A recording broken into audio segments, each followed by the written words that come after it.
Hello everyone, आप सभी का स्वागत है आपके अपने इस यूट्यूब चैनल में। आज हम फिर से लेके आए हैं next session NCERT class 6th से लेके +2 तक के जो question answer series for UPSC PCS all Indian government exam crack करने के लिए। लेक्चर नंबर ये है 20। ठीक है, अगर वीडियो इन्फॉर्मेटिव लगे तो यार चैनल को सब्सक्राइब कर देना, अपनी कीमती सुझाव चैनल में डाल देना और वीडियो को ज़रूर लाइक करिएगा। Thank you very much. चलिए शुरू करते हैं आज का सेशन। लेक्चर नंबर 20 है और क्वेश्चन 1401 से शुरू है आज। तो पहला क्वेश्चन है, कांग्रेस नेता ब्रिटेन के साथ युद्ध में सहायता के लिए क्यों तैयार हुए थे? इसका उत्तर है हिटलर के प्रति आलोचनात्मक रवैये के कारण। क्या क्वेश्चन है, कांग्रेस नेता ब्रिटेन के साथ युद्ध में सहायता के लिए क्यों तैयार हुए थे? इसका उत्तर है हिटलर के प्रति आलोचनात्मक रवैये के कारण। अगला प्रश्न है, भारत ने अंग्रेजों के सामने क्या क्या मांग रखी थी युद्ध में शामिल होने के लिए? सेकेंड वर्ल्ड वार के समय की यह बात है। ठीक है, उत्तर है भारत ने मांग रखी थी कि युद्ध के बाद भारत को स्वतंत्रता का वादा दिया जाए, जो अंग्रेजों ने माना। ठीक है, तो भारत ने अंग्रेजों के सामने क्या क्या मांग रखी थी युद्ध में शामिल होने के लिए? उत्तर, भारत ने मांग रखी थी कि युद्ध के बाद भारत को स्वतंत्रता का वादा दिया जाए, जो अंग्रेजों ने माना। अगला प्रश्न है, भारतीय राष्ट्रीय कांग्रेस की प्रथम महिला अध्यक्ष कौन थी? वो थी सरोजिनी नायडू और कब बनी थी? 1925 में। तो भारतीय राष्ट्रीय कांग्रेस की प्रथम महिला अध्यक्ष कौन थी? सरोजिनी नायडू, 1925 में। अगला प्रश्न है, नबरंगपुर कांग्रेस के अध्यक्ष कौन थे? तो इसका उत्तर है बाजी मोहम्मद। 25 अगस्त 1942 को 19 लोग नबरंगपुर में हुई पुलिस फायरिंग में मारे गए थे। तो ठीक है, याद रखना है, नबरंगपुर कांग्रेस के अध्यक्ष कौन थे? बाजी मोहम्मद। 25 अगस्त 1942 को 19 लोग नबरंगपुर में हुई पुलिस फायरिंग में मारे गए थे। तो नबरंगपुर कहाँ है? ये उसमें हुआ था, उड़ीसा में ये कांड हुआ था। ठीक है, क्वेश्चन डायरेक्टली यही पूछे जाते हैं, हम फिर सोचते हैं एग्जाम में कि यार ये क्वेश्चन कहाँ से आ गया। ये एनसीईआरटी बेस्ड क्वेश्चन से बड़े बड़े इंपॉर्टेंट है। ठीक है, अगला प्रश्न है, नबरंगपुर में किन नेताओं को फांसी दी गई थी? तो इसका उत्तर है वीर लखन नायक जनजातीय नेता को फांसी दी गई थी। तो नबरंगपुर उड़ीसा में किस नेता को फांसी दी गई थी? जो बड़ा वीर होता है ना, वीर, उसको दी गई थी, वीर लखन नायक। किसको? वीर को दी गई थी, नबरंगपुर उड़ीसा में। अगला प्रश्न है, करो या मरो का नारा किसने दिया था? इसका उत्तर है सेकेंड वर्ल्ड वार के बाद महात्मा गांधी ने अंग्रेजों से कहा वह फौरन भारत को छोड़ दें। महात्मा गांधी ने जनजातीय नेताओं से करो या मरो के लिए कहा था। किनसे? जनजातीय नेताओं से। अहिंसक ढंग से किसान युवाओं ने इसमें भाग लिया था। तो करो या मरो का नारा सबको पता है कि सेकेंड वर्ल्ड वार के बाद महात्मा गांधी जी ने दिया था और अंग्रेज़ों को वहाँ से, इंडिया से, भारत से मतलब फ़ौरन छोड़ दे, यह कहा था अंग्रेज़ों को। महात्मा गांधी ने जनजातीय नेताओं से करो या मरो के लिए कहा, अहिंसक ढंग से किसान युवाओं ने इसमें भाग लिया था। तो क्वेश्चन ये भी बना सकते हैं कि महात्मा गांधी ने करो या मरो का नारा सेकेंड वर्ल्ड वार के पहले दिया था, ये डाल सकते हैं। नहीं, सेकेंड वर्ल्ड वार के बाद दिया था। और दूसरा ये है कि इसमें किसान युवाओं ने भाग लिया था अहिंसक ढंग से। ठीक है, तो स्टेटमेंट में ये भी डाल सकता है कि किसान और युवाओं ने इसमें भाग नहीं लिया था। तो ये भी याद रखना है। अगला प्रश्न है, अंग्रेजों ने करो या मरो आंदोलन को दबाने के लिए किसका सहारा लिया था? इसका उत्तर है हवाई जहाज़ों से गोलियां बरसाई, परंतु विद्रोह ने अंग्रेजों को घुटने टेकने पर मजबूर कर दिया। आप ये एज्यूम कर रहे हो कि ये क्वेश्चन पेपर में कभी नहीं आएगा। ट्रस्ट मानो, इसी तरह के क्वेश्चन आएंगे और आप सोचोगे कि हमने गलती कर दी। ठीक है, क्वेश्चन बड़े आसान पूछते हैं लेकिन हम किताबें पढ़ते रहते हैं लेकिन हमारा होता नहीं। इसके पीछे यही कारण है कि जो चीज़ें हैं उनके ऊपर ही फोकस करो, बार बार रिवाइज करो। सुप्रश्न है, अंग्रेजों ने करो या मरो आंदोलन को दबाने के लिए किसका सहारा लिया था? इसका उत्तर है हवाई जहाज़ों से गोलियां बरसाई, परंतु विद्रोह ने अंग्रेजों को घुटने टेकने पर मजबूर कर दिया। अगला प्रश्न है, मुस्लिम लीग ने पश्चिमोत्तर व पूर्वी मुसलमानों के लिए स्वतंत्र राज्य की मांग कब रखी थी? तो इसका उत्तर है 1940 में। इस प्रस्ताव में विभाजन व पाकिस्तान का जिक्र नहीं था। ठीक है, तो क्वेश्चन क्या है, मुस्लिम लीग ने पश्चिम उत्तर व पूर्वी मुसलमानों के लिए स्वतंत्र राज्य की मांग कब रखी थी? 1940 में रखी थी, लेकिन इस प्रस्ताव में पाकिस्तान का जिक्र नहीं था, विभाजन व पाकिस्तान का जिक्र नहीं था 1940 में। अगला प्रश्न है, कब से मुस्लिम लीग मुसलमानों को हिंदुओं से अलग रास्ते में ले जाने लगी? तो ये ले जाने लगी थी, उत्तर है 1930 के आखिर से। कब से मुस्लिम लीग मुसलमानों को हिंदुओं से अलग अलग रास्ते में ले जाने लगी थी? इसका उत्तर है 1930 के आखिर से। अगला प्रश्न है, महात्मा गांधी जी के अहिंसा के सिद्धांतों को कौन नहीं मानता था? इसका उत्तर है सुभाष चंद्र बोस। महात्मा गांधी जी के अहिंसा के सिद्धांतों को कौन नहीं मानता था? सुभाष चंद्र बोस जी। महात्मा गांधी जी का राष्ट्रीयता के रूप में सम्मान कौन करते थे? सुभाष चंद्र बोस। यह है राष्ट्रीयता के रूप में, कि महात्मा गांधी जी का राष्ट्रीयता के रूप में, नेशनैलिटी के रूप में सम्मान कौन करते थे? सुभाष चंद्र बोस करते थे। अहिंसा, जो महात्मा गांधी जी की अहिंसा का सिद्धांत है उसे नहीं मानते थे, लेकिन राष्ट्रीयता का सिद्धांत उसे मानते थे सुभाष चंद्र बोस। ठीक है, ये स्टेटमेंट इंटरचेंज की जा सकती है, तो ध्यान रखना है। सुभाष चंद्र बोस कब जर्मनी चले गए थे? तो इसका उत्तर है 1941 में कलकत्ता छोड़कर जर्मनी गए और उसके बाद सिंगापुर गए। ये क्वेश्चन एक बार मैंने खुद फेस किया है कि वहाँ पे पूछा था कि पहले कहाँ गए, सिंगापुर गए कि जर्मनी गए, तो ये याद रखना है, इंटरचेंज करता है, ऊपर नीचे स्टेटमेंट कर देता है एग्जामिनर। तो सुभाष चंद्र बोस जर्मनी कब गए थे? 1941 में गए थे, कलकत्ता वेस्ट बंगाल को छोड़कर गए थे। पहले जर्मनी गए, उसके बाद सिंगापुर गए। अगला प्रश्न है, सुभाष चंद्र बोस ने कहाँ पर आज़ाद हिंद फौज बनाई थी? तो सिंगापुर। तो आज़ाद हिंद फौज, इससे भी कई बार क्वेश्चन मैंने खुद फेस किए। तो सुभाष चंद्र बोस ने कहाँ पर आज़ाद हिंद फौज बनाई थी? तो ये बनाई थी सिंगापुर में। कौन सी फौज? आज़ाद हिंद फौज। सीधी स्टेटमेंट में पूछता है कि आज़ाद हिंद फौज किसने बनाई थी। अब हमने पता नहीं कितनी फौजें बड़ी होती हैं, तो हम कंफ्यूज हो जाते हैं। तो आज़ाद हिंद फौज किसने बनाई थी? सुभाष चंद्र बोस जी ने। कहाँ पे? सिंगापुर में। अगला प्रश्न है, भारतीय राष्ट्रीय आर्मी मतलब इंडियन नेशनल आर्मी का गठन कब किया गया था? इसका उत्तर है 1944 में इंडियन नेशनल आर्मी ने इम्फाल के कोहिमा की ओर से भारत में प्रवेश का प्रस्ताव बनाया, परंतु सफल नहीं हुआ। तो भारतीय राष्ट्रीय आर्मी मतलब इंडियन नेशनल आर्मी का गठन कब किया गया था? इसका उत्तर है 1944 में इंडियन नेशनल आर्मी ने इम्फाल के कोहिमा की ओर से भारत में प्रवेश का प्रस्ताव बनाया, परंतु सफल नहीं हुआ। अगला प्रश्न है, जिन्ना के दो राष्ट्र के सिद्धांत का विरोध किसने किया था? इसका उत्तर है मौलाना आज़ाद ने, जिनका जन्म मक्का में हुआ था। तो जिन्ना के दो राष्ट्र के सिद्धांत का विरोध किसने किया था? मौलाना आज़ाद ने किया था। मौलाना आज़ाद का जन्म कहाँ हुआ था? मक्का में हुआ था। और अगला प्रश्न है, हिंदू मुस्लिम एकता के समर्थक कौन थे? इसका उत्तर है वह जिन्ना की दो राष्ट्र सिद्धांत का विरोध करते थे। तो कौन थे? मौलाना आज़ाद। हिंदू मुस्लिम एकता के समर्थक कौन थे? वह जिन्ना की दो राष्ट्र सिद्धांत का विरोध करते थे। हिंदू मुस्लिम एकता चाहते थे, लेकिन जिन्ना के दो राष्ट्र के सिद्धांत का विरोध करते थे। कौन थे? मौलाना आज़ाद, मक्का में जिनका जन्म हुआ था। अगला प्रश्न, दक्षिण भारत में नमक आंदोलन के नेता कौन थे? दक्षिण में नमक आंदोलन के नेता कौन थे? इसका उत्तर है सी राजगोपालचारी दक्षिण में नमक आंदोलन के नेता थे। 1947 में अंतरिम सरकार के सदस्य बने थे। कब बने थे? 1947 में। तो दक्षिण भारत में नमक आंदोलन के नेता कौन थे? सी राजगोपालचारी दक्षिण में नमक आंदोलन के नेता थे। 1947 में अंतरिम सरकार के सदस्य बने थे। अगला प्रश्न, स्वतंत्र भारत के पहले गवर्नर जनरल कौन बने थे? सी राजगोपालचारी। स्वतंत्र भारत मतलब 1947 के बाद, जब भारत आज़ाद हुआ था उसके बाद पहले गवर्नर जनरल कौन थे? सी राजगोपालचारी। तो उनका नाम बड़ा लंबा है, तो याद रखना कि पहले गवर्नर जनरल जो है उनका नाम बड़ा लंबा था, राजगोपालचारी। अगला प्रश्न, सी राजगोपालचारी अंतरिम सरकार के सदस्य कब बने थे? 1946 में।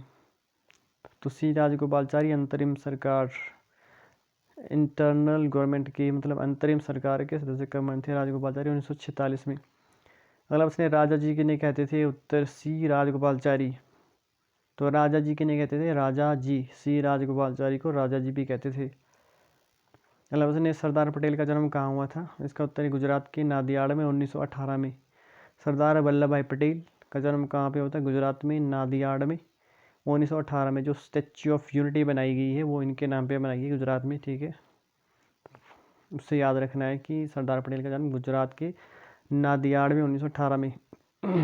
एग्जामिनर ये पूछेगा कि गुजरात के नादियाड में किसका जन्म हुआ था, या सरदार पटेल का जन्म गुजरात में कहाँ हुआ था, एक पर्टिकुलर स्थान जहाँ पे जन्म हुआ है आजकल वो पूछ रहा है।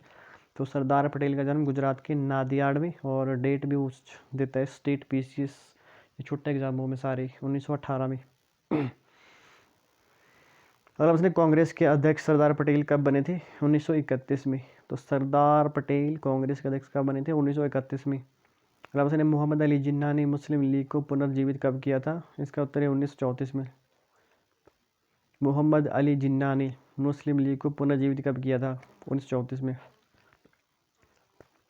जिन्ना ने मुस्लिम लीग को पुनर्जीवित कब किया था, 1934 में। अब सीधा ही क्वेश्चन डाल सकता है कि मुस्लिम लीग को पुनर्जीवित कब किया गया था, 1934 में। ये डाल सकता है कि 1934 में पुनर्जीवित किसे किया गया था, तो मुस्लिम लीग को। मतलब एक क्वेश्चन को एग्जामिनर 4-5 तरीके से घुमा सकता है, ठीक है। तो घूमना नहीं है, उनको घुमाना है। अगला प्रश्न है, पश्चिमी प्रांत के प्रमुख नेता कौन थे, इसका उत्तर है खान अब्दुल गफ्फार खान। तो पश्चिमी प्रांत के प्रमुख नेता कौन थे, खान अब्दुल गफ्फार खान। अगला प्रश्न है, खान अब्दुल गफ्फार खान को किस नाम से जाना जाता था, उनका उत्तर है बादशाह खान। पश्चिम प्रांत के प्रमुख नेता खान अब्दुल गफ्फार खान को किस नाम से जाना जाता था, बादशाह खान। अगला प्रश्न, खुदाई खिदमतगार के संस्थापक कौन थे, इसका उत्तर है खान अब्दुल गफ्फार खान या बादशाह खान। तो खुदाई खिदमतगार किसने लिखी थी, खान अब्दुल गफ्फार खान, या जिन्हें बादशाह खान भी कहते थे। अगला प्रश्न, मुस्लिम लीग ने कब प्रत्यक्ष कार्रवाई दिवस मनाया था, इसका उत्तर है 16 अगस्त 1947 को। वो इसी दिन कोलकाता में दंगे हुए और मार्च 1947 में उत्तरी भारत में हिंसा फैली। तो मुस्लिम लीग ने प्रत्यक्ष कार्रवाई दिवस कब बनाया था, 16 अगस्त 1947।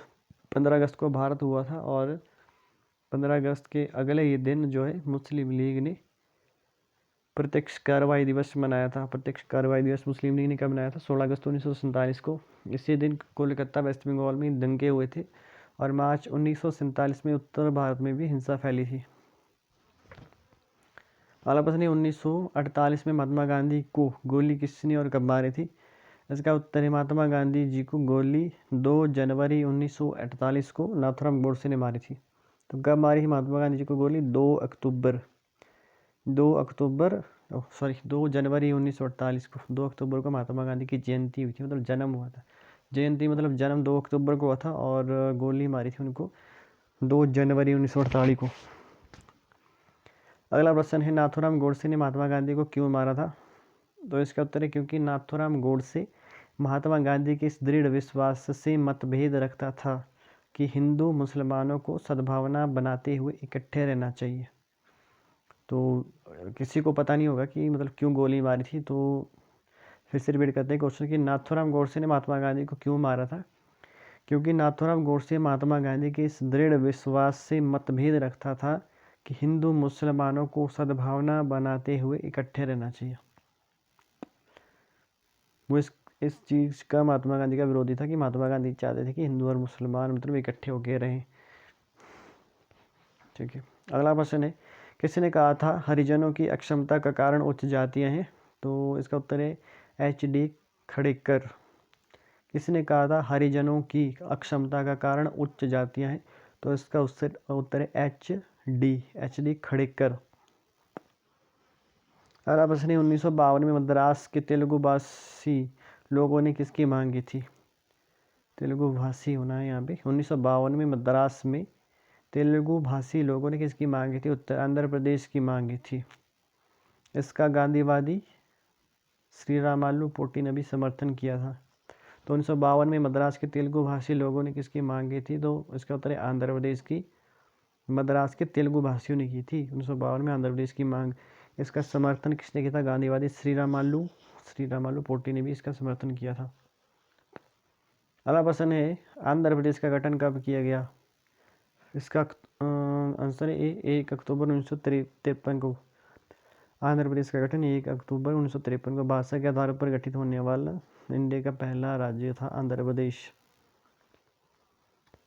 अगला प्रश्न है, गांधी सागर बांध किस नदी पर बनाया गया, उत्तर मध्य प्रदेश में चंबल नदी पर। तो गांधी सागर बांध कहाँ पे, मध्य प्रदेश में चंबल नदी पर। भिलाई इस्पात संयंत्र कहाँ स्थापित है? इसका उत्तर है छत्तीसगढ़ में, रूस की सहायता से 1969 में बना था। भिलाई इस्पात संयंत्र कहाँ है? भिलाई इस्पात संयंत्र छत्तीसगढ़ में, रूस की सहायता से 1969 में बना। तो भिलाई संयंत्र छत्तीसगढ़, रूस की सहायता से 1969 में बना।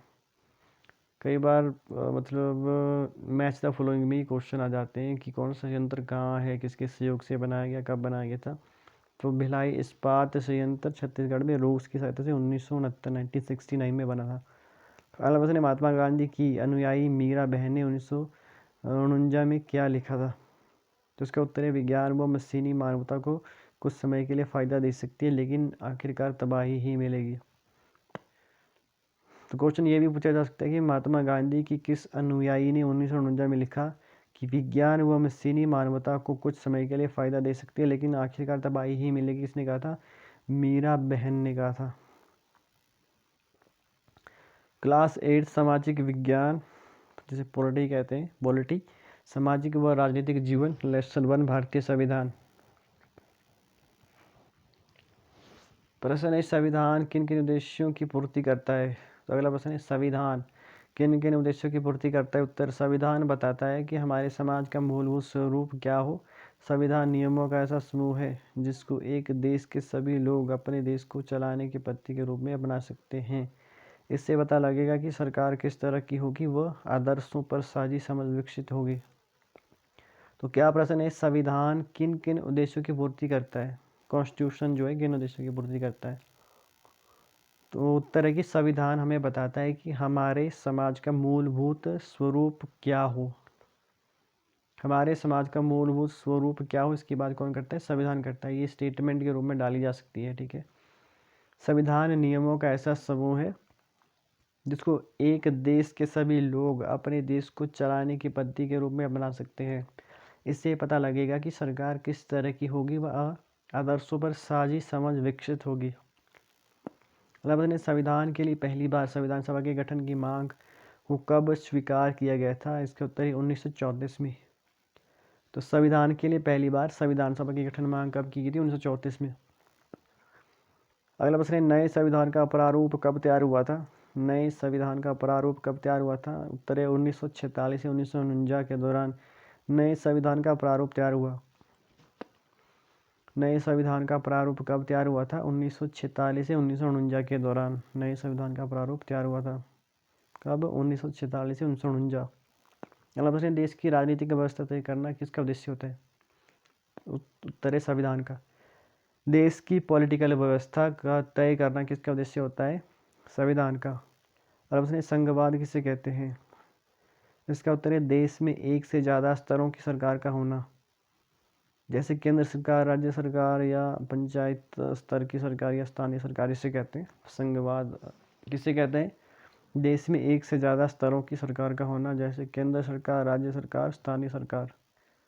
अगला प्रश्न है, भारतीय संविधान के जनक किसे कहा जाता है? इसे कहा जाता है भीमराव अंबेडकर। भारतीय संविधान के जनक किसे कहा जाता है? भीमराव अंबेडकर। अगला प्रश्न है, संघवाद से राज्यों को क्या शक्तियाँ मिलती है? इसका उत्तर है संघवाद के अंदर राज्य केवल केंद्र के प्रतिनिधि नहीं होते, उन्हें संविधान से ही ताकत व अधिकार मिलते हैं। तो संघवाद से राज्य को क्या शक्तियाँ मिलती है? इसका उत्तर है संघवाद के अंदर राज्य केवल केंद्र के प्रतिनिधि नहीं होते, उन्हें मतलब राज्यों को संविधान से ही ताकत व अधिकार मिलते हैं। तो राज्यों को किससे ताकत व अधिकार मिलते हैं? संविधान से। ये क्वेश्चन भी बन सकता है अलग से। अगला टॉपिक है संसदीय शासन पद्धति। अगला प्रश्न है, संसदीय शासन पद्धति की विशेषताएं क्या है? तो इसका उत्तर है सरकार के सभी स्तर पर प्रतिनिधियों का चुनाव लोग खुद करते हैं। तो संसदीय शासन पद्धति की विशेषता क्या है? सरकार के सभी स्तर पर प्रतिनिधियों का चुनाव लोग खुद करते हैं। अगला प्रश्न है, सभी वयस्कों को वोट का अधिकार कौन देता है? उत्तर संविधान। सभी वयस्कों को वोट का अधिकार कौन देता है? संविधान में प्रावधान है।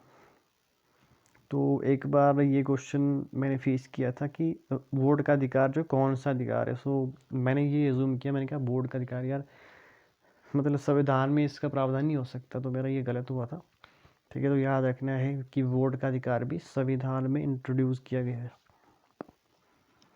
अगर प्रश्न, संविधान के अनुसार सरकार के 3 अंग कौन कौन से? विधायिका, कार्यपालिका, न्यायपालिका।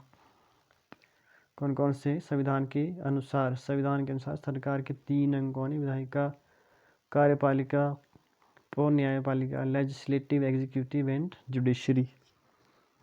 विधायिका को इंग्लिश में कहते हैं लेजिस्लेटिव, कार्यपालिका को कहते हैं एग्जीक्यूटिव, न्यायपालिका को जुडिशरी। और उसने विधायिका में कौन रहते हैं? उत्तर है विधायिका में हमारे द्वारा निर्वाचित प्रतिनिधि होते हैं। तो विधायिका यानी कि लेजिस्लेचर में कौन रहते हैं? विधायिका में हमारे द्वारा निर्वाचित प्रतिनिधि होते हैं। और अब उसने कार्यपालिका के कार्य क्या होते हैं? एग्जीक्यूटिव के कार्य क्या होते हैं? कार्यपालिका के कार्य क्या होते हैं? उत्तर कानूनों को लागू करवाना, कानून को लागू करने व शासन चलाने का काम देखते हैं। कार्यपालिका क्या करती है? कानून को लागू करने व शासन चलाने का काम देखते हैं। अगला प्रश्न है जुडिशरी के क्या कार्य हैं? उत्तर सरकार की किसी भी शाखा द्वारा सत्ता के दुरुपयोग को रोकना। जुडिशरी के क्या कार्य हैं? सरकार की किसी भी शाखा द्वारा सत्ता के दुरुपयोग को रोकना न्यायपालिका का कार्य है। अगला टॉपिक है मौलिक अधिकार। संविधान की अंतरात्मा किसे कहा जाता है? इसका उत्तर है मौलिक अधिकारों को। आत्मा नहीं है, यहाँ पे है अंतरात्मा। संविधान की अंतरात्मा किसे कहते हैं? मौलिक अधिकारों को। अगला प्रश्न है मौलिक अधिकार नागरिकों को किससे बचाते हैं? इसका उत्तर है मौलिक अधिकार देश के सभी नागरिकों को राज्य की सत्ता के मनमाने व निरंकुश इस्तेमाल से बचाते हैं। इस तरह संविधान राज्य व अन्य व्यक्तियों के अधिकारों की रक्षा करते हैं। तो एक बार ये क्वेश्चन आया था कि मौलिक अधिकार क्या है इनमें से, तो वहाँ पे एक ऑप्शन था कि मौलिक अधिकार व्यक्तियों का मतलब राज्य के खिलाफ अधिकार है। तो मैं स्टेटमेंट में ही कंफ्यूज हो गया, तो मतलब वो ठीक था कि मौलिक अधिकार राज्य के खिलाफ व्यक्तियों के अधिकार है, मतलब अगर उनके अधिकारों का हनन होता है तो वो सरकार के अगेंस्ट भी जा सकते हैं। ठीक है। मौलिक अधिकार नागरिकों को किससे बचाते हैं? इसका उत्तर है मौलिक अधिकार देश के सभी नागरिकों को राज्य की सत्ता के मनमाने व निरंकुश इस्तेमाल से बचाते हैं। इस तरह संविधान राज्य व अन्य व्यक्तियों के समक्ष व्यक्तियों के अधिकारों की रक्षा करता है। अगला प्रश्न है क्या बहुसंख्यकों से अल्पसंख्यकों की सुरक्षा का अधिकार संविधान में दिया गया है?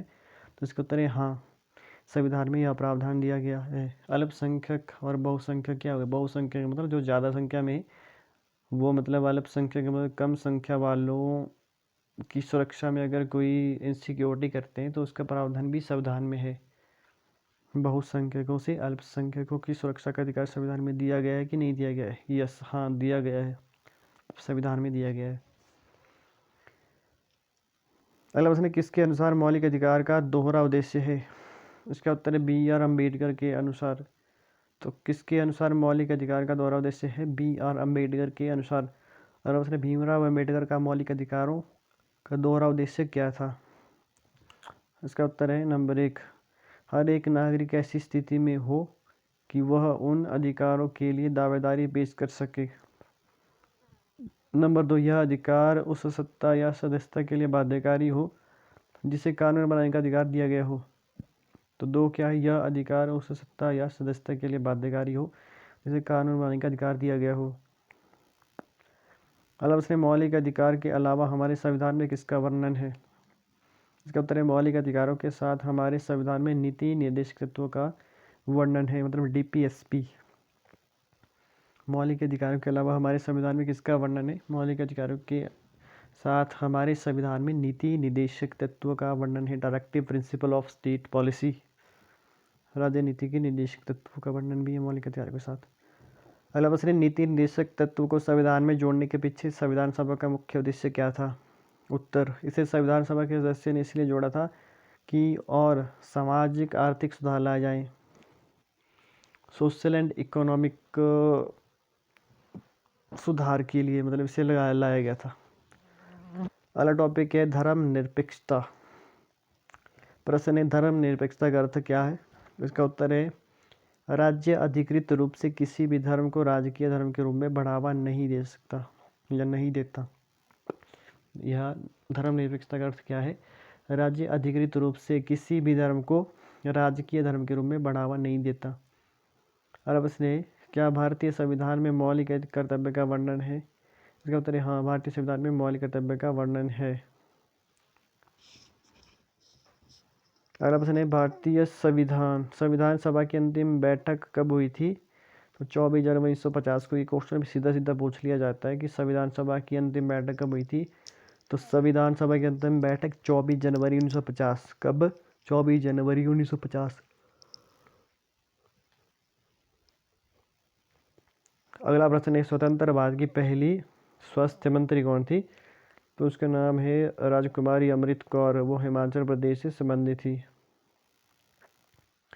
अगला प्रश्न है, स्वतंत्रता के बाद प्रथम खाद्य व कृषि मंत्री कौन थे? तो वो थे जयराम दास दौलतराम। स्वतंत्रता के बाद प्रथम खाद्य और कृषि मंत्री, खाद्य मतलब खाने और कृषि के मंत्री कौन थे? जयराम दास दौलतराम। अगला प्रश्न है, स्वतंत्रता के बाद प्रथम वित्त मंत्री कौन थे? जॉन मथाई।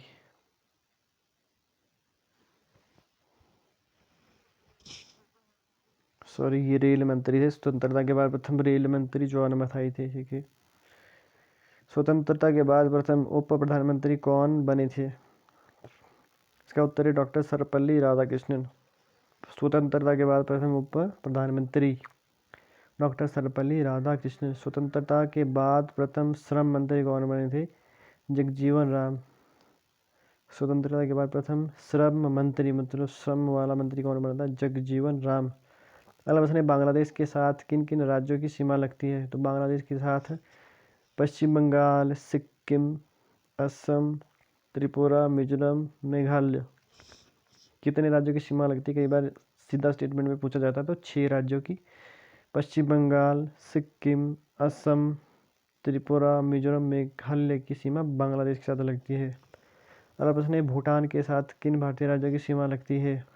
तो भूटान के साथ सिक्किम, असम, अरुणाचल प्रदेश, 3 राज्यों की सीमा भूटान से लगती है। तो ये क्वेश्चन भी कई बार पूछा जाता है, भूटान के साथ भारत के किन किन राज्यों की सीमा लगती है? सिक्किम, असम, अरुणाचल प्रदेश। ठीक है, 2 ऊपर की याद रखनी है और एक सिक्किम को भी जोड़ देना है भूटान से।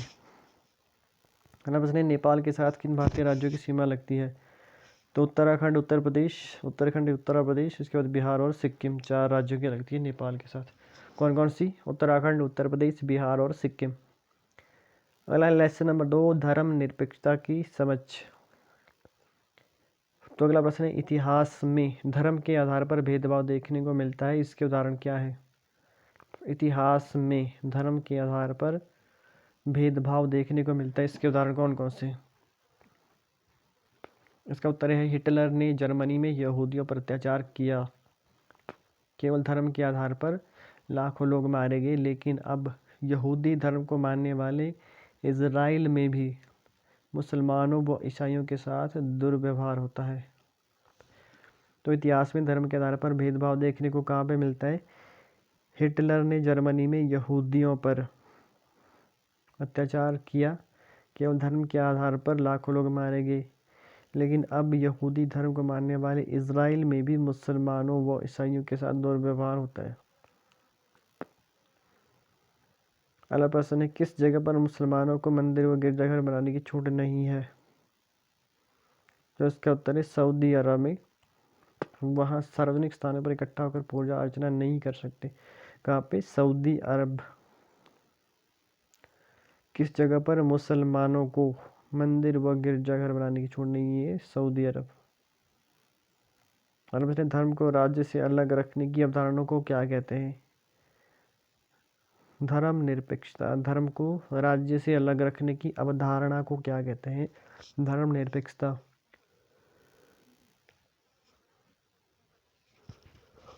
अगला प्रश्न है, कौन कहता है कि भारतीय राज्य धर्म निरपेक्ष रहेगा? संविधान।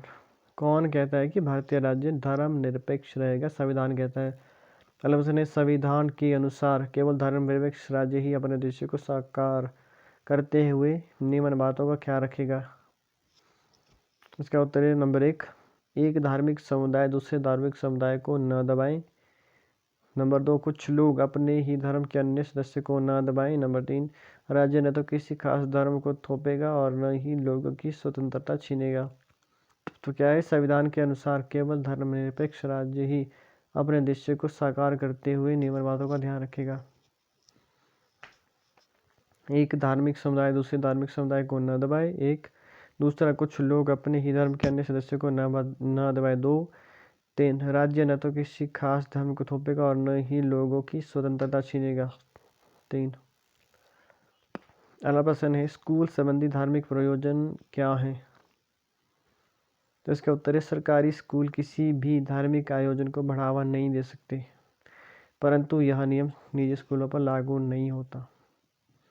तो ये भी ध्यान रखना है, ठीक है। ये स्टेटमेंट भी पूछी जा सकती है, वो सीधा डाल देंगे कि सरकारी स्कूल के साथ निजी स्कूल में भी धार्मिक आयोजनों को बढ़ावा नहीं दे सकते, तो निजी स्कूलों पर ये लागू नहीं है, ये धार्मिक प्रयोजन लॉ। अगला प्रश्न है, धार्मिक वर्चस्व को रोकने के लिए भारतीय धर्मनिरपेक्षता का दूसरा तरीका कौन सा है? इसका उत्तर है हस्तक्षेप की नीति, और इसके उदाहरण है, सरदार के लिए पगड़ी या हेलमेट जरूरी नहीं है। क्वेश्चन क्या है, धार्मिक वर्चस्व को रोकने के लिए भारतीय धर्मनिरपेक्षता का दूसरा तरीका है। क्या तरीका है? हस्तक्षेप की नीति, मतलब हस्तक्षेप नहीं करना उसमें। इसका उदाहरण कि सरदार के लिए पगड़ी या हेलमेट जरूरी नहीं है, उसने पगड़ी पहनी होती है तो उनके लिए हेलमेट जरूरी नहीं है, ठीक है। अगला प्रश्न है, भारतीय धर्मनिरपेक्षता का तीसरा तरीका कौन सा है? इसका उत्तर है हस्तक्षेप की नीति। इसमें हम हस्तक्षेप कर सकते हैं, जैसे ऊंचे हिंदुओं द्वारा अगर नीचे हिंदुओं को दबाने के लिए कोशिश की जा रही है, इसके अंतर्गत आता है भारतीय धर्मनिरपेक्षता का तीसरा तरीका कौन से? हस्तक्षेप की नीति। अगर ऊंचे हिंदू द्वारा निचले हिंदुओं को दबाया जा रहा है, इसके अंतर्गत तो ट्रीटमेंट किया जाएगा उनका। अगला प्रश्न है, क्या राज्य को निजी स्कूलों पर भी हस्तक्षेप करने का अधिकार है? क्या उत्तर है हाँ, राज्य को निजी कानूनों पर भी हस्तक्षेप करने का अधिकार है। क्या राज्य को निजी कानूनों पर भी हस्तक्षेप करने का अधिकार है? हाँ, राज्य को निजी कानूनों पर भी हस्तक्षेप करने का अधिकार है। और उसने भारतीय धर्मनिरपेक्षता और अमेरिकी धर्मनिरपेक्षता में एक अंतर कौन सा है? तो इसका उत्तर है, भारत अमेरिकी धर्मनिरपेक्षता में धर्म व राज्य के बीच स्पष्ट अलगाव है। अमेरिकी धर्मनिरपेक्षता में धर्म व राज्य के बीच स्पष्ट अलगाव है। अमेरिका में धर्म और राज्य के बीच में अलगाव है, स्पष्ट अलगाव है, जबकि भारत में राज्य को धार्मिक मामलों में हस्तक्षेप करने की छूट दी गई। जबकि भारत में राज्य को धार्मिक मामलों में हस्तक्षेप करने की छूट दी गई है। अगला प्रश्न है, राजा का धर्म में फैसला सैद्धांतिक है, इसका अर्थ क्या है? उत्तर, इसका अर्थ संविधान के आदर्शों के आधार पर राज्य किसी भी धर्म को के मामले में हस्तक्षेप कर सकता है। राजा का धर्म में फैसला सैद्धांतिक है, इसका अर्थ क्या है? इसका अर्थ संविधान के आदर्शों के आधार पर राज्य किसी भी धर्म के मामले में हस्तक्षेप कर सकता है। अगला है लेसन नंबर 3, हमें संसद क्यों चाहिए? इसका प्रश्न है, 1885 में भारतीय राष्ट्रीय कांग्रेस ने क्या क्या मांगे रखी थी? कब? 1885 में। उत्तर, विधायिका में निर्वाचित सदस्य हों, 1, उसके बाद बजट पर चर्चा करने, 2, और प्रश्न पूछने का अधिकार हो, 3। तो ये क्वेश्चन भी बड़ा मतलब पूछा जाता है, तो याद रखना है कि 1885 में भारतीय राष्ट्रीय कांग्रेस ने क्या क्या मांगे रखी थी। इसका उत्तर है, विधायिका में निर्वाचित सदस्य हो, लेजिस्लेटिव में निर्वाचित सदस्य हो, बजट पर चर्चा करने और प्रश्न पूछने का अधिकार हो। बजट पर चर्चा करने और प्रश्न पूछने का अधिकार हो 1885 में भारतीय राष्ट्रीय कांग्रेस ने मांग रखी थी। अगला प्रश्न, गवर्नमेंट ऑफ इंडिया एक्ट कब पास किया गया था? 1909। कौन सा? Government of India act 1909। अगला प्रश्न, किस एक्टर ने काफ़ी हद तक निर्वाचित प्रतिनिधित्व को मंजूरी दी थी? किस एक्ट ने काफ़ी हद तक मतलब निर्वाचित प्रतिनिधित्व को मंजूरी दी थी? पूरी नहीं थी, मतलब काफ़ी हद तक दी थी। इसका उत्तर है 1909 की गवर्नमेंट ऑफ इंडिया एक्ट। किस एक्ट ने काफ़ी हद तक निर्वाचित प्रतिनिधित्व को मंजूरी दी थी? 1909 के गवर्नमेंट ऑफ इंडिया एक्ट। अगला प्रश्न है, ब्रिटिश सरकार द्वारा बनाई गई प्रारंभिक विधायिकाओं में क्या क्या प्रावधान थे? इसका उत्तर है, ब्रिटिश सरकार द्वारा बनाई गई शुरुआती विधायिका में सभी वर्गों को वोट डालने का अधिकार नहीं था, नहीं आम लोग निर्णय प्रक्रिया में भाग ले सकते थे। तो ब्रिटिश सरकार द्वारा बनाई गई प्रारंभिक विधायिकाओं में क्या क्या प्रावधान थे? उत्तर है कि ब्रिटिश सरकार द्वारा बनाई गई शुरुआती विधायिका में सभी वर्गों को वोट डालने का अधिकार नहीं था और न ही आम लोग निर्णय प्रक्रिया में भाग ले सकते थे। अगला प्रश्न है, ईवीएम मशीन का प्रयोग सबसे पहले कब किया गया था? तो इसका उत्तर है, ईवीएम मशीन का उपयोग सबसे पहले 2004 के आम चुनाव में किया गया था। तो ये क्वेश्चन भी एक बार पूछा गया था कि ईवीएम मशीन का प्रयोग सबसे पहले कहाँ पे किया गया था? तो 2004 में। अगला प्रश्न है, जनता द्वारा चुने गए प्रतिनिधियों के समूह को क्या कहते हैं? तो इसका उत्तर है, संसद कहते हैं। जनता द्वारा चुने गए प्रतिनिधियों के समूह को क्या कहते हैं? संसद कहते हैं। तो संसद किससे कहते हैं? जनता द्वारा चुने गए प्रतिनिधियों के समूह को। अगला प्रश्न है, संसद के क्या कार्य हैं? इसका उत्तर है, यह सरकार पर नियंत्रण रखती है, वह सरकार का मार्गदर्शन करती है। तो संसद के क्या क्या कार्य हैं? संसद सरकार पर नियंत्रण रखती है, वह सरकार का मार्गदर्शन भी करती है। कौन? संसद।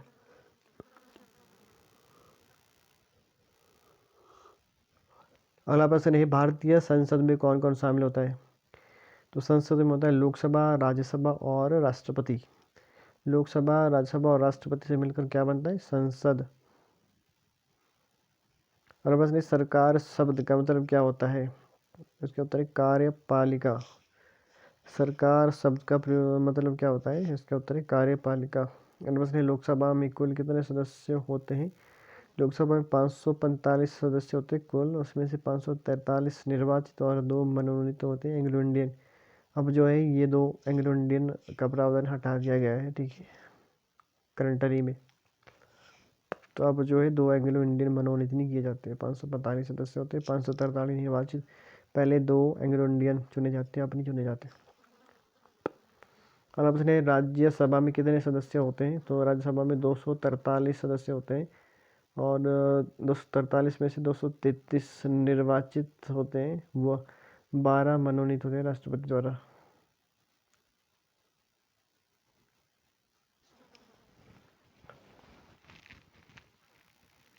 तो राज्यसभा में राष्ट्रपति कितने सदस्यों को मनोनीत करता है? 12 सदस्यों को। किसी भी फील्ड से हो सकते हैं, जैसे स्पोर्ट्स हो गया, कला हो गया, संस्कृति हो गया। अगला प्रश्न, कार्यपालिका का अर्थ क्या लिया जाता है? तो कार्यपालिका का अर्थ लिया जाता है सरकार से। अगला प्रश्न, जॉन मथाई कौन थे? जॉन मथाई कौन थे? वित्त मंत्री है। जॉन मथाई वित्त मंत्री थे। भारत की स्वतंत्रता के बाद पहले वित्त मंत्री जॉन मथाई। अगला प्रश्न, डॉक्टर सर्वपल्ली राधाकृष्णन भारत के प्रथम क्या थे? उपराष्ट्रपति। भारत के प्रथम उपराष्ट्रपति कौन थे? डॉक्टर सर्वपल्ली राधाकृष्णन। अगला प्रश्न है, भारत के प्रथम श्रम मंत्री कौन थे? जगजीवन राम। भारत के प्रथम श्रम मंत्री कौन थे? जगजीवन राम। अगला प्रश्न, भारत के प्रथम राष्ट्रपति कौन थे? डॉक्टर राजेंद्र प्रसाद। भारत के प्रथम राष्ट्रपति राजेंद्र प्रसाद जी। अगला प्रश्न है, लोकसभा के प्रथम स्पीकर कौन थे? जीवी मावलंकर। लोकसभा के प्रथम स्पीकर कौन थे? जीवी मावलंकर। लोकसभा के प्रथम उप स्पीकर कौन थे? M.A. अयंगर। तो ये याद रखना है कि लोकसभा के प्रथम स्पीकर जीवी मावलंकर और उप स्पीकर कौन थे लोकसभा के? M.A. अयंगर। अगला प्रश्न है, राज्यसभा के प्रथम सभापति कौन थे? राज्यसभा के प्रथम सभापति कौन थे? सर्वपल्ली राधाकृष्णन। राज्यसभा के प्रथम सभापति सर्वपल्ली राधाकृष्णन। अगला प्रश्न है, राज्यसभा के प्रथम उप सभापति कौन थे? S.B. कृष्णमूर्ति राव। राज्यसभा के प्रथम सभापति सर्वपल्ली राधाकृष्णन और राज्यसभा के प्रथम उप सभापति S.V. कृष्णमूर्ति राव। राधा कृष्ण। याद रखने की सर्वपल्ली में आ गया है राधा कृष्णन, तो राधा इससे लेना है और कृष्ण नीचे वाले से लेना है। राज्यसभा के प्रथम उप सभापति S.V. कृष्णमूर्ति, ऊपर से राधा नीचे से कृष्ण, तो राधा कृष्ण। राज्यसभा के सभापति उप सभापति कौन थे? राधा कृष्णन और कृष्णमूर्ति। अगला प्रश्न है, भारत के प्रथम गृह मंत्री कौन थे? सरदार वल्लभ भाई पटेल, ये क्वेश्चन भी मैंने खुद फेस किया था एक बार कि भारत के प्रथम गृह मंत्री कौन थे, तो सरदार वल्लभ भाई पटेल। घर के मंत्री कौन थे, घर के मंत्री थे सरदार, मतलब जिन्होंने पगड़ी डाली होती थी, क्योंकि वो थे गृह मंत्री, घर के मंत्री के, सरदार वल्लभ भाई पटेल। अगला प्रश्न है 1500, भारत के प्रथम कृषि मंत्री कौन थे, राजेंद्र प्रसाद। भारत के प्रथम कृषि मंत्री भी थे राजेंद्र प्रसाद। अगला प्रश्न है भारत के प्रथम कानून मंत्री कौन थे, तो भारत के प्रथम कानून मंत्री थे बी आर अम्बेडकर। अगला प्रश्न है भारत के प्रथम शिक्षा मंत्री कौन थे, इसका उत्तर है मौलाना अबुल कलाम आज़ाद। शिक्षा सबसे पहले किसने दी थी भारत में, भारत के शिक्षा मंत्री मौलाना अबुल कलाम आज़ाद। अगला प्रश्न है 1503, भारत के प्रथम संचार मंत्री कौन थे, तो रफ़ी अहमद किदवई। भारत के प्रथम संचार मंत्री कौन थे, रफ़ी अहमद किदवई। अगला प्रश्न है भारत के प्रथम रेल मंत्री कौन थे, रेल मंत्री थे जॉन मथाई। भारत के प्रथम रेल मंत्री जॉन मथाई। और भारत के प्रथम रक्षा मंत्री, आज का लास्ट क्वेश्चन है, भारत के प्रथम रक्षा मंत्री कौन थे, बलदेव सिंह।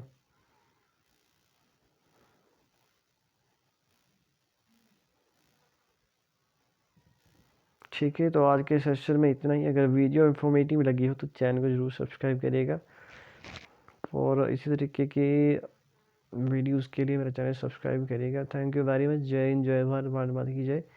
आप ज़िंदगी में यूं ही दिन दोनी रात चौगनी उन्नति करें, आपका हर एक एग्ज़ाम क्रैक होगा, क्योंकि यही मेरी ब्लेसिंग्स है। और जिस तरीके का कंटेंट है तो आप देख लीजिएगा कि मतलब आपका कोई भी क्वेश्चन बाहर नहीं जाएगा, ठीक है। तो चलिए सेशन को करते एंड यहीं, और आज के लिए इतना ही। Thank you very much for watching the video. जय हिंद, जय भारत, भारत माता की जय, जय श्री कृष्णा।